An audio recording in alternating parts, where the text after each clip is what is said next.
Hey, it's Ben. I have this Chalkola oil-based paint markers. The company sent this to me to try out, so let's get them out and take a look. Okay, so they come in this box. Down inside there are some like holes down there, so this is where you can store them. There's 20 different colors. On the back of the box there is a guide to all the different colors that are available. So on one end we have just a rounded tip, and on the other end we have a fine tip. And on the side of the box it does have just some quick start instructions, which includes shaking the markers first, and then sort of pushing down a few times and then pressing while you write to get the ink flowing.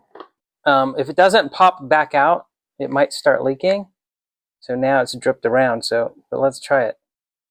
And these, oh my goodness, this is so satisfying. Coming out pretty thick, and it is not transparent, so it is acting a lot like paint. But with the way the felt tips are, you can get very precise lines with this, which is very nice. All right, so that also, it just makes a nice thick, never runs out. So it's a lot like a marker, except it keeps its opacity all the way through. It smears a little bit, so you want to give it a few moments to dry, and you're not going to want to mix them unless you want to blend them together. These paint pens are designed to work on all types of material, including canvas, fabric, plastic, ceramic, glass, stone, and more. When applied, the color is waterproof, it's scratch proof, and it does not fade.